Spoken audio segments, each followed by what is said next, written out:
Почитувани гледачи, ви го презентираме нашиот видео избор. Тема на неделата на Слободна Европа, посветена на актуелните настани во регионот и светот и нивната поврзаност и влијание врз Македонија. Поканата на НАТО за Црнагора повторно ги отвори и онака незатворените прашања за Балканот и сферите на интересот на големите сили.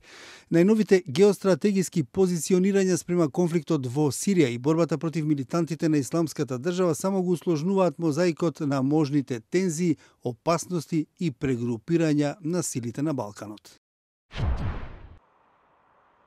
Аналитичарите и западните дипломати се согласуваат дека во последно време расте руската ангажираност на Балканот. Некои страхуваат дека секој натамошен чекор на Западен Балкан кон Европската унија и НАТО би можело да води и до поголема заинтересираност на Русија да го привлече на своја страна она што досега остана, ако може така да се каже, на ничија земја. Тука пред се станува збор за Србија, делови на Босна и Херцеговина и Македонија. Затоа неодамнешната покана на НАТО за членство на Црнагора во Алијансата за делот аналитичарите е добар знак и за другите земји во регионот кои имаат такви аспирации. Но за друг дел, тоа само ќе ја натера Москва да притисне во инсистирањето на своето противење на натамошното ширење на Алијансата. Во овој контекст се става и евентуалното членство на овие земји во Европската унија, кое досега не беше толку во интересот на Русија. Барем не за земјите од Балканот, наспроти оној за земјите кои некогаш беа дел не само од поранешниот Советски сојуз, туку и од поранешното Руско царство. Тука пред се мисли на Украина, која на само неколку чекори од приближувањето до Европската унија пред 2 години беше спречена во тоа и вовлечена во конфликт за кој Западот вели дека е вклучена Москва.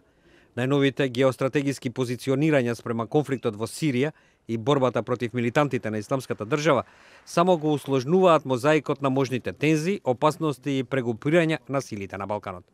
Според западните посматрачи, Русија во изминативе 18 месеци постојано ја тестира територијата на НАТО на систематски и опасен начин.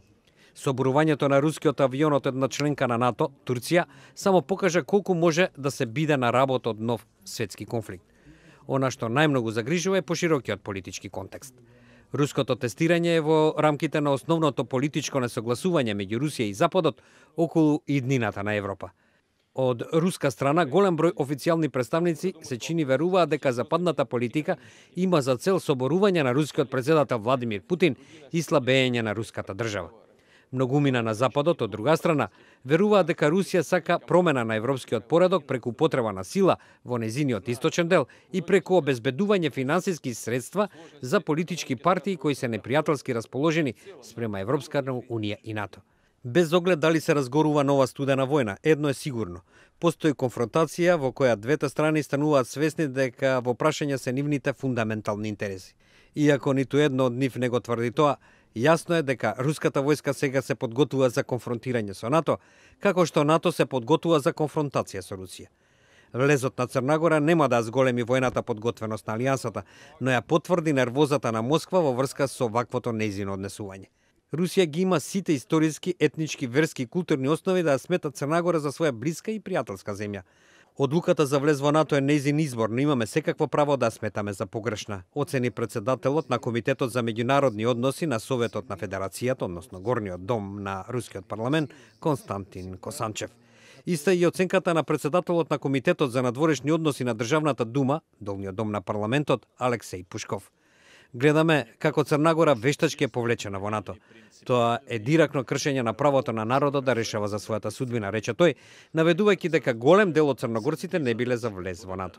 Западните аналитичари сметаат дека ваквата нервоза сепак е пред се поради фактот што со тоа Русија и дефинитивно ќе загуби својата последна надеж за пристап до Медитеранот. Тоа беше прилогот од студиото во Прага. Нашиот неделен видеоизбор го продолжуваме со информација и реакција на истата тема од Скопје. Рускиот капитал и руската пропаганда се поевидентни и во Македонија. Македонската влада декларативно е за евроатлантските интеграции, но практично настојува да владее во стилот на рускиот претседател Владимир Путин. Зголеменото присуство на рускиот капитал во Македонија ја отвори дилемата дали се зголемува и руското влијание во земјава. Сомнежите ги подхранува тоа што Македонија е надвор од Европската унија подолго време и дека тој вакуум Русија може да го искористи за свое политичко влијание. Руската пропаганда според експертите се интензивира на територијата на Западниот Балкан, а со тоа и во Македонија. Универзитетскиот професор Мерсал Билјали вели дека несумнено Русија има интерес за земјите од Западен Балкан. А и баш неуспехот во однос на интервенцијата во Сирија сака да надонесе со нешто друго. Тоа е југоисточната Европа или Западниот Балкан, но тука клучен фактор е Србија. Но Србија се пак си игра двојна игра, со срцето Москва, но со джепот е во Запад. Така што таа игра функционира двојно. Продолжува да функционира двојно. Во тој контекст, Македонија се покажа како слаб играч, додава Билјали. Власта, ВМРО да промене и други. Наспроти сите тие декларативни определби дека ова власт е определена за евроатлантски интеграции, практично действување било во спротивна насока. Не поради некаква љубов, туку поради начинот на владење од ова структура сакала исто да владее со стилот на Путин што подолго. Тоа е логиката. Но реално, економски, тоа државата ја исцрпила до крај. Македонија е во незавидна положба, не може да игра таа игра која припаѓа на многу поголеми држави и се покажат како ендикет за државата. Тука имаме и сомнителни инвестиции, руски инвестиции, посебно во спортот, кај што мислат дека можат да мобилизират поголем број на млади луѓе кои се витален слој на општеството, но не гледам дека долгорочно тоа ќе биде успешно.